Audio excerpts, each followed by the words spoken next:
The morning of my 68th birthday, my daughter-in-law Rebecca handed me an envelope with a smile that didn't reach her eyes. "Happy birthday, Mom Catherine," she said, her voice dripping with false sweetness. "This is from Marcus and me. We think you'll absolutely love it." I should have known something was wrong. In 15 years of marriage to my son, Rebecca had never once called me Mom. It was always Catherine, cold, distant, like I was some acquaintance she barely tolerated. But I was hungry for any scrap of affection from my family. Since my husband died 3 years ago, I'd been living in the guest room of what used to be our family home, the house Marcus inherited, the house where Rebecca now reigned supreme. I'd become invisible, a shadow moving quietly through rooms that were once filled with my laughter, my cooking, my life. So I opened that envelope with trembling fingers and genuine hope. Inside was a brochure for Sunset Manor Senior Living Community, a sterile-looking facility with beige walls and artificial smiles. Clipped to it was a signed contract. My signature. A signature I didn't remember signing. "What is this?" I whispered, staring at the papers. Rebecca's mask slipped for just a moment, revealing the contempt she'd been hiding for years. "It's your new home, Catherine. We've already paid the first month. Your room is ready. The van will be here in an hour to take you." The world tilted. I gripped the kitchen counter, my kitchen counter, where I'd made thousands of meals, where I'd taught Marcus to bake cookies when he was 7 years old. "Marcus." I turned to my son, who stood by the window, unable to meet my eyes. "Marcus, what is this?" He finally looked at me, and what I saw broke my heart completely. Guilt, yes, but also relief. The relief of someone about to be free of a burden. "Mom, you need more care than we can provide," he said, his voice rehearsed. "This place is wonderful. Professional staff, activities, people your own age. I don't need care." I protested. "I cook, I clean, I take care of myself. I take care of both of you." Rebecca laughed, a sharp, cruel sound. "Oh please, Catherine. You're 68 years old. You shuffle around here in that old bathrobe, mumbling to yourself. You leave the stove on, forget to lock doors. Last week you couldn't even remember where you put your glasses." Each word was a knife. But the worst part. Some of it was true. I had been forgetful lately. Grief does that to a person. Loneliness does that to a person. Besides, Rebecca continued, examining her perfectly manicured nails, "We need the space. I'm pregnant." The final blow.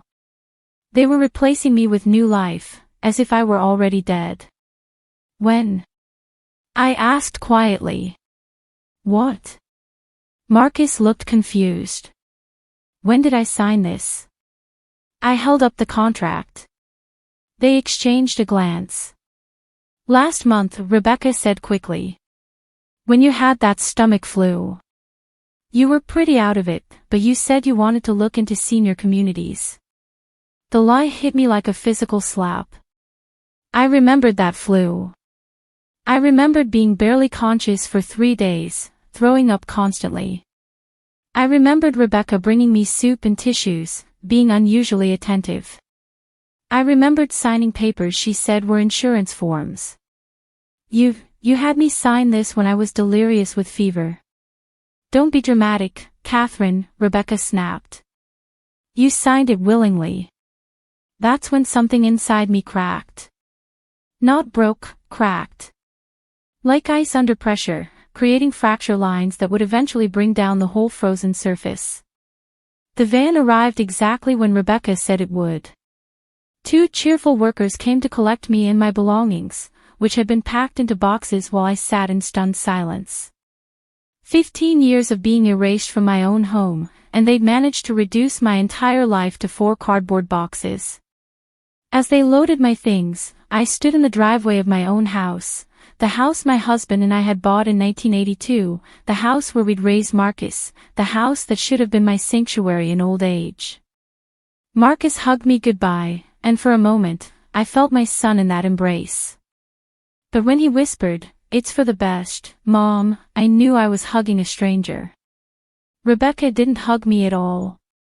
She stood in the doorway, one hand protectively over her still flat stomach, watching them load me up like unwanted furniture. Sunset Manor wasn't cruel, exactly. It was something worse, it was indifferent. The staff were professionally kind, the food was adequate, my room was clean. But it was a place where people came to wait for death, and everyone knew it. My roommate, Dolores, had been there for 3 years. On my first night, she told me the truth no one else would. "Honey," she said, "most of us got the same story. It's for the best. You need more care. We want you to be safe. What it really means is, we want your life, not you." She was right. Over the following weeks, I watched the same pattern repeat. Children who visited once, maybe twice, then gradually stopped coming. Phone calls that became less frequent, then stopped entirely. Holidays spent alone while families celebrated in homes that used to belong to the people sitting here, staring at game shows and counting pills. But Dolores taught me something else. The residents here weren't just discarded elderly people. They were human beings with stories, with wisdom, with connections to the outside world that their families had forgotten about. Mrs. Chen in room 214. Her ungrateful son didn't know she'd been sending money to her granddaughter's college fund for 2 years, money she'd saved from selling jewelry he thought was worthless. Mr. Rodriguez down the hall. His daughter assumed he was broke when she dumped him here. She had no idea he'd been quietly investing for decades and had enough money to buy her house twice over. And Dolores? Sweet, confused Dolores who couldn't manage her own affairs. She'd been a federal prosecutor for 30 years and had connections everywhere. 3 months into my stay at Sunset Manor, Dolores sat me down with a cup of surprisingly good coffee and a manila folder thick with papers. "Catherine," she said, "tell me about your husband's will." I blinked, surprised. Robert left everything to Marcus. The house, the investments, everything. It was what we agreed on. "Did you read the will yourself?" "Well, no." Marcus showed me the relevant parts. He said the legal language was too complicated for me to understand. Dolores smiled grimly. "Honey, I've been a lawyer for 43 years. There's no such thing as legal language too complicated to understand if someone actually wants to explain it to you." Who was Robert's lawyer? James Morrison. He handled our affairs for 20 years. Good. We're going to call him. The conversation with James Morrison changed everything. "Mrs. Catherine," his familiar voice crackled through the phone in Dolores's room. "I've been wondering why you never came in to discuss the trust provisions." "What trust provisions?" The silence on the other end stretched so long I thought we'd been disconnected. "Mrs. Catherine, are you saying Marcus never explained the family trust?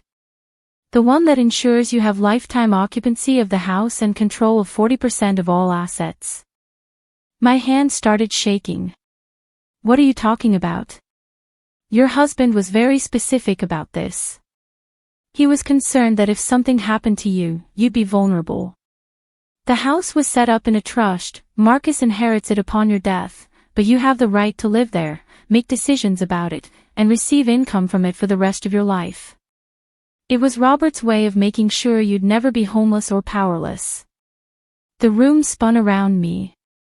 Dolores grabbed my arm to steady me. "James," I whispered, "Marcus put me in a nursing home.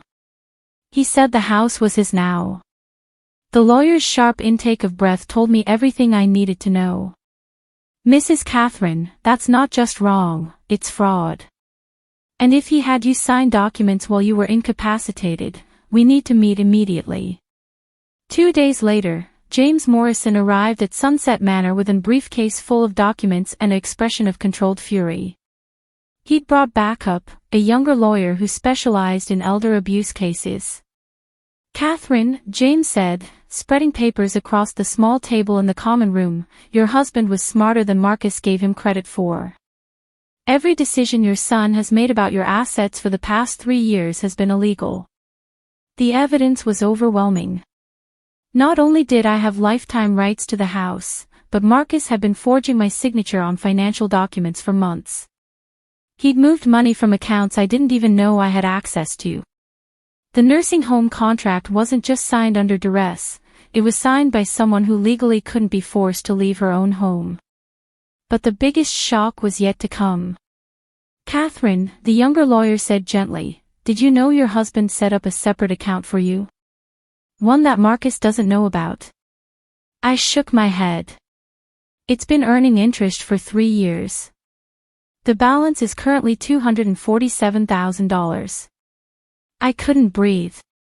Not only had I been robbed of my home and my dignity, but I'd been living like a charity case while sitting on $250,000.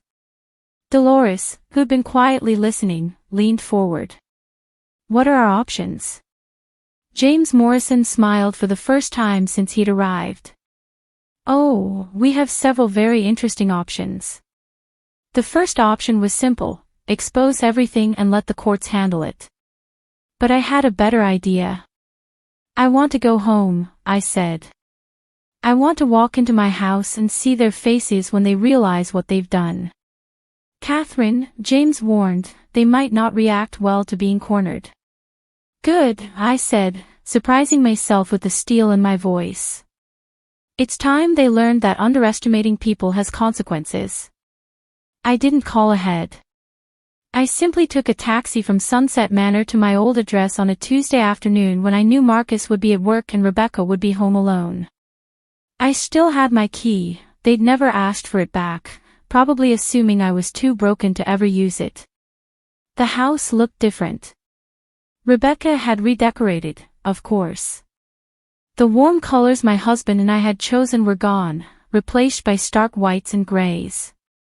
Our family photos had been removed from the mantel, replaced by sleek, meaningless art. But it was still my house. I could feel Robert's presence in every room. I found Rebecca in what used to be my kitchen, talking on the phone and rubbing her now visible pregnancy bump. She was laughing about something, probably at lunch plans or shopping trips paid for with money that should have been supporting my care. She saw me standing in the doorway and nearly dropped her phone. "Catherine, what are you doing here? How did you get in?" "I live here," I said simply. "This is my house." She laughed nervously. "No, Catherine, this is Marcus's house. You live at Sunset Manor now, remember? Are you having another confused episode? I should call the facility." "I remember everything, Rebecca. Including the papers you had me sign when I was sick with fever." Her face changed, the false concern melting away to reveal the calculating woman underneath. "You signed those papers willingly," she said, but her voice wavered. "Did I? Because my lawyer seems to think differently. He also thinks it's interesting that Marcus has been forging my signature on financial documents. That's a federal crime, Rebecca." She sank into a chair, my chair, at my kitchen table. "What do you want?" she whispered. "I want my life back. I want you and Marcus to pack your things and get out of my house. Today. You can't do this. We have nowhere to go. I'm pregnant. You should have thought of that before you decided to steal from me." The front door slammed, and I heard Marcus's voice calling out. "Becca. Whose taxi is in the driveway?" He walked into the kitchen and froze when he saw me sitting calmly at the table, paperwork spread out in front of me. "Mom. What are you doing here? Did you escape from the home?" "I didn't escape, Marcus. I came back to my house to discuss some legal issues with my son." I watched the color drain from his face as I slid copies of the trust documents across the table. Did you really think I'd never find out? I asked quietly. Did you think you could just erase me from my own life? He sank into the chair next to Rebecca, scanning the documents. I watched him realize, piece by piece, how thoroughly he'd destroyed his own future. Mom, we needed the money. Rebecca's medical bills, the baby coming, we were drowning. You were drowning in greed, I corrected. Not debt. I know exactly how much money you have, Marcus. I know about the new car, the vacation to Europe, the expensive renovations. You weren't drowning, you were spending. Rebecca started crying, loud theatrical sobs. We're sorry. We'll make it right. We'll take care of you. No, I said firmly. You'll pack your belongings and be out of my house by tomorrow evening. You'll return every penny you've stolen from my accounts. And you'll pray that I don't decide to press charges. Marcus looked up at me with an expression I'd never seen before, fear mixed with something that might have been respect. And if we don't? I smiled, and even I was surprised by how cold it felt. Then you'll discover that your 68-year-old mother has more fight left in her than you ever imagined. They left the next day. Marcus carried boxes to their car with the same mechanical efficiency with which he'd packed my life away months earlier. The irony wasn't lost on any of us. Rebecca cried and pleaded until the very end, but I watched them go with the same indifference she'd shown me on my birthday. As their car pulled out of the driveway, I stood in the doorway of my home, truly my home again, and felt something I hadn't experienced in years, peace. I called Dolores at Sunset Manor that evening. How does it feel to be back? She asked. Like waking up from a nightmare, I said. Thank you for teaching me that I was stronger than I knew. Oh honey, she chuckled, I didn't teach you anything. I just reminded you of what was always there. She was right. The strength had always been there, buried under years of being made to feel small, invisible, worthless. But it had survived, waiting for the right moment to emerge. 6 months later, I received a birth announcement in the mail. A grandson I would probably never meet, born to a son who had tried to steal my life and a daughter-in-law who saw me as nothing more than an obstacle. I felt sad for a moment, for the relationship that might have been, for the grandmother I could have been to that child. But then I looked around my restored home, filled again with the photos and memories they tried to erase, and I felt only gratitude. I had learned the most valuable lesson of my 68 years, that dignity isn't something others can take from you. It's something you can only give away. And I was never giving mine away again. Some stories don't end with reconciliation or forgiveness. Sometimes, the victory is simply in refusing to disappear, in standing up and saying, I am still here. I still matter. And you will not erase me. That's justice enough. If this story resonates with you, remember, it's never too late to reclaim your power, your dignity, and your life. Age is not surrender, it's wisdom earned through years of surviving. And that wisdom is your greatest strength.